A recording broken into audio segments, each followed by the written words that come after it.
Hi friends, welcome back to our channel. So ఈరోజు టాపిక్లోకి వెళ్తే CSIR advanced materials and process research institute నుంచి మనకు ఒక జాబ్ నోటిఫికేషన్ అయితే రిలీజ్ చేశారు. సో వీటికి సంబంధించిన జాబ్ డీటెయిల్స్ ఏంటో చెక్ చేద్దాం. సో ఇది వచ్చేసి recruitment for the post of junior secretariat అసిస్టెంట్కి సంబంధించినటువంటి జాబ్స్ అయితే ఉన్నాయి. సో ఇది చూసుకున్నట్లయితే మనకు ఏప్రిల్ 26 నుంచి ఆన్లైన్ అప్లికేషన్స్ అయితే స్టార్ట్ చేశారు. సో లాస్ట్ డేట్ వచ్చేసి మే 17 వరకు అయితే ఉంది. సో ఈలోపు మీరైతే అప్లై చేసుకోవాల్సి ఉంటుంది. సో ఇక్కడ ఎవరెవరు అప్లై చేసుకోవచ్చు అంటే ప్రతి ఒక్కరూ అప్లై చేసుకోవచ్చు. ఆంధ్ర తెలంగాణ వాళ్ళు అందరూ కూడా అప్లై చేసుకోవచ్చు ఈ జాబ్కి అయితే. జూనియర్ సెక్రటేరియట్ అసిస్టెంట్ జనరల్లో 7 పోస్టులు అయితే ఉన్నాయి. సో అన్రిజర్వ్డ్ 3 ఉన్నాయి, ఎస్సీ 1, ఎస్టీ 2, ఓబీసీకి 1 అయితే ఉంది. సో దీనికి పే లెవెల్ ఎలా ఉంటుందంటే పే లెవెల్ 2 ప్రకారంగా 19,900 నుంచి 63,200 అనేది బేసిక్ పే ఉంటుంది. సో మీకు అన్ని అలవెన్స్లు కలుపుకొని ఓవరాల్గా 36,220 రూపీస్ అయితే మంత్ శాలరీ అనేది ఉంటుంది. దీనికి ఏజ్ లిమిట్ అయితే 28 ఇయర్స్ అయితే ఉంది. దాంతోపాటు యాజ్ పర్ గవర్నమెంట్ రూల్ ప్రకారంగా మీకు ఏజ్ రిలాక్సేషన్ కూడా ఉంటుంది. ఎస్సీ ఎస్టీ వాళ్ళకైతే 5 ఇయర్స్ ఉంటుంది, అలాగే ఓబీసీ వాళ్ళకైతే 3 ఇయర్స్ ఉంటుంది, అలాగే పీడబ్ల్యూడీ జనరల్ వాళ్ళకైతే 10 ఇయర్స్ ఉంటుంది, ఎస్సీ ఎస్టీ వాళ్ళకి పీడబ్ల్యూడీ అయితే 15 ఇయర్స్ ఉంటుంది, ఓబీసీ వాళ్ళకు 13 ఇయర్స్ అయితే ఉంటుంది. సో ఇలా ప్రతి ఒక్కరికి ఏజ్ రిలాక్సేషన్ ఉంటుంది. For example 28 years SC ST వాళ్ళకి 5 ఇయర్స్, సో 28 + 5 33 ఇయర్స్ అయితే ఉంటుంది. అలాగే ఓబీసీ వాళ్ళకి 31 ఇయర్స్ అయితే ఉంటుంది. సో ఇలా క్యాలిక్యులేట్ చేసుకొని మీరైతే అప్లై చేసుకోవాల్సి ఉంటుంది. సో అలాగే junior secretariat assistant finance and అకౌంట్స్లో ఒక వేకెన్సీ అయితే ఉంది. అన్రిజర్వ్డ్లో ప్రతి ఒక్కరు అప్లై చేసుకోవచ్చు. సో సేమ్ దీనికి కూడా 36,220 రూపీస్ శాలరీ, అలాగే సేమ్ ఏజ్ లిమిట్ అయితే ఉంటుంది. ఇంకా junior secretariat assistant stores and పర్చేసెస్లో ఒక వేకెన్సీ అయితే ఉంది. అన్రిజర్వ్డ్లో ఉంది. దీనికి కూడా ప్రతి ఒక్కరు అప్లై చేసుకోవచ్చు. Same salary, same age limit అయితే ఉంటుంది. సో దీనికి కావాల్సిన క్వాలిఫికేషన్ ఏంటి అంటే మీరు ఇంటర్మీడియట్ పాస్ అయి ఉంటే సరిపోతుంది. జస్ట్ ఇంటర్మీడియట్ పాస్ అయితే సరిపోతుంది. దాంతోపాటు మీకు చిన్న కంప్యూటర్ టైపింగ్ స్పీడ్ టెస్ట్ అనేది చెక్ చేస్తారు.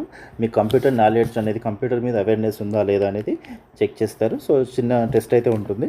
సో అది కూడా మీరు జస్ట్ క్వాలిఫై అయితే సరిపోతుంది. దాంట్లో ఎలాంటి మెరిట్ అనేది రావాల్సిన అవసరం లేదు. సింపుల్గా క్వాలిఫై అయితే సరిపోతుంది.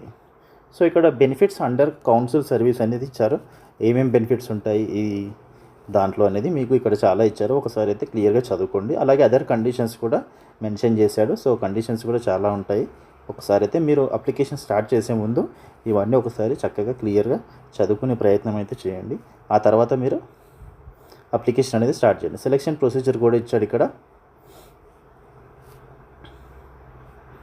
సో ఇంకా చూసుకున్నట్లయితే reservation rules, age and other relaxation. So ఇక్కడ చెప్పుకున్నట్టుగా 5 ఇయర్స్ అయితే age limit, age relaxation SC ST వాళ్ళకు ఉంటుంది. 3 ఇయర్స్ అయితే ఓబీసీ వాళ్ళకు ఉంటుంది. సో ఇలా ప్రతి ఒక్కరికి ఏజ్ రిలాక్సేషన్ అనేది కూడా ఉంటుంది.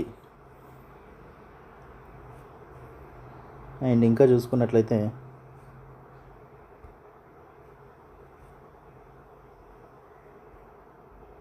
సో ఇది సెంట్రల్ గవర్నమెంట్ జాబ్స్ కాబట్టి చాలా ఆపర్చునిటీస్, చాలా బెనిఫిట్స్ కూడా ఉంటాయి మీకు. సో ఖచ్చితంగా అప్లై చేసుకునే ప్రయత్నం అయితే చేయండి ఎలిజిబుల్ క్యాండిడేట్స్ అందరూ. సో ఇక్కడ హౌ టు అప్లై అని ఇచ్చారు కదా. సో ఖచ్చితంగా ఆన్లైన్లోనే అప్లై చేయాల్సి ఉంటుంది మీరు. సో అఫీషియల్ వెబ్సైట్ వచ్చేసి ampri.res.in అనే వెబ్సైట్ నుంచి మీరు అప్లికేషన్స్ అనేది పెట్టుకోవాల్సి ఉంటుంది. జస్ట్ ఆన్లైన్లో మాత్రమే అప్లై చేసుకోవాల్సి ఉంటుంది మీరు. ఆఫ్లైన్లో కనుక అప్లై చేస్తే మాత్రం మీ అప్లికేషన్ అనేది రిజెక్ట్ చేసే ఛాన్సెస్ ఉంది. మెయిల్ ద్వారా కానీ ఆఫ్లైన్లో కానీ చేస్తే మాత్రం ఖచ్చితంగా రిజెక్ట్ అయ్యే ఛాన్సెస్ ఉంది. సో దీనికి ఎగ్జామినేషన్ ఫీ అయితే, అప్లికేషన్ ఫీ అయితే ఉంది. సో 500 రూపీస్ అయితే అప్లికేషన్ ఫీజు అయితే ఉంది. అలాగే చూసుకుంటే the candidates belong to SC ST PWD women ex service men, వీళ్ళకి మాత్రం ఎలాంటి అప్లికేషన్ ఫీజు అయితే లేదు. ఫ్రీగా అప్లై చేసుకోవచ్చు. సో ఖచ్చితంగా ఈ ఆపర్చునిటీ అయితే యూటిలైజ్ చేసుకోండి. SC ST PWD women ex service men వీళ్ళకి ఎలాంటి ఫీజు అయితే లేదు. మిగతా వాళ్ళు మాత్రం 500 రూపీస్ అయితే అప్లికేషన్ ఫీజు అయితే పే చేయాల్సి ఉంటుంది. సో దాంతోపాటుగా మీరు అప్లై చేసేటప్పుడు రిలవెంట్ డాక్యుమెంట్స్ అన్నీ మీ ఎడ్యుకేషన్ సర్టిఫికేట్స్ కానీ, క్యాస్ట్ సర్టిఫికేట్స్ కానీ, సో ఇంకా ఏమైనా సర్టిఫికెట్స్ ఏమైనా ఉంటే అవన్నీ మీరు అప్లోడ్ చేయాల్సి ఉంటుంది. అవన్నీ మీకు అప్లై చేసే ప్రాసెస్లో కనిపిస్తాయి. సో ఇక్కడ మీకు రిటన్ టెస్ట్ అనేది ఉంటుంది. సో ఈ రిటన్ టెస్ట్ అనేది మీకు ఓఎంఆర్ బేస్డ్ కానీ లేదంటే కంప్యూటర్ బేస్డ్ కానీ online objective type multiple choice క్వశ్చన్సే ఉంటాయి. సో ఎలాంటి ప్రాబ్లం అయితే ఉండదు.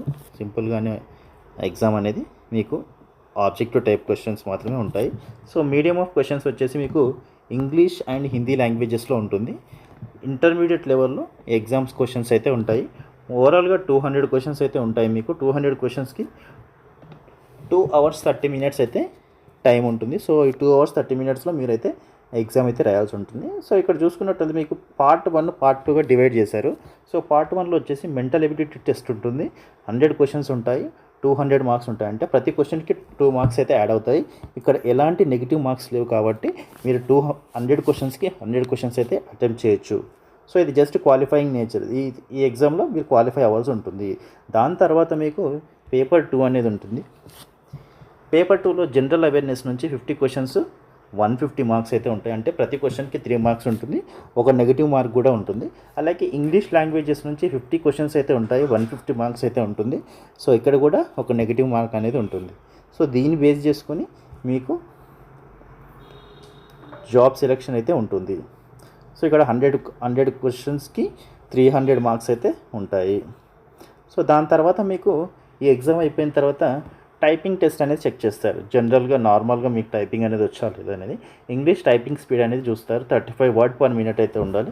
ఒకవేళ హిందీ అయితే 30 words per minute అయితే ఉండాలి. సో ఇది ఒక 10 minutes పైన మీకు టెస్ట్ అనేది ఉంటుంది. సో దీంట్లో జస్ట్ క్వాలిఫై అయితే సరిపోతుంది మీకు. దాని తర్వాత ఫైనల్గా మీకు మెరిట్ లిస్ట్ అనేది ప్రిపేర్ చేస్తారు based on your paper 2 exam. And ఈ టైపింగ్ టెస్ట్ కూడా మీరు క్వాలిఫై అయితే సరిపోతుంది. బట్ ఓవరాల్గా మీకైతే పేపర్ 2లో వచ్చిన మార్క్స్ని బేస్ చేసుకొని మాత్రమే మీ మెరిట్ లిస్ట్ అనేది ప్రిపేర్ చేస్తారు. సో దాని తర్వాత సెలక్షన్ ప్రాసెస్ అనేది జరుగుతుంది. సో ఇది ఫ్రెండ్స్ జూనియర్ సెక్రటేరియట్ అసిస్టెంట్కి సంబంధించినటువంటి జాబ్ డీటెయిల్స్. సో ఖచ్చితంగా ఎలిజిబుల్ క్యాండిడేట్స్ ఎవరైతే ఉంటే కేవలం ఇంటర్మీడియట్ అర్హతతో కాబట్టి ప్రతి ఒక్కరు అప్లై చేసుకునే ఛాన్స్ అయితే ఉంది.